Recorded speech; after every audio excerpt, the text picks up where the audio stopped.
আজকের recipe prawn মশলা কারি। তাই জন্য প্রথমে প্রনগুলোকে নুন হলুদ মাখিয়ে নিয়ে তেলে একটু ভেজে নিতে হবে, হালকা করে ভেজে নিতে হবে।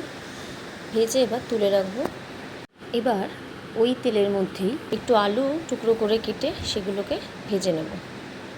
আলু ভাজা হয়ে গেলে সেগুলোকেও তুলে নেব।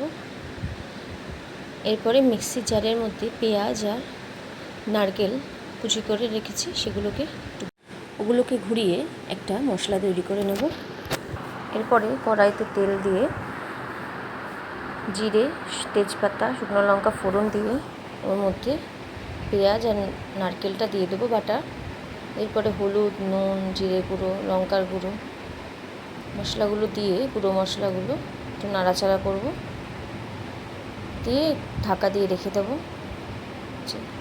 তেলটা ছেড়ে দিলে মশলার, তারপরে এর মধ্যে ভাজা আলু আর চিংড়ি মাছগুলোকে দিয়ে দেবো।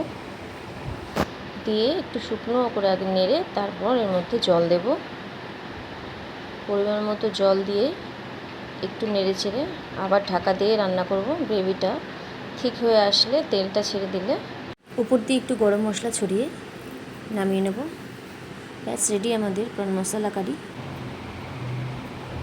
খুব সহজেই তৈরি হয়ে যায় রেসিপিটা, আর খেতেও কিন্তু খুবই সুন্দর। চিংড়ি মাছ যেহেতু আছে তাই টেস্টটা আরও বেশি বেড়ে যায়।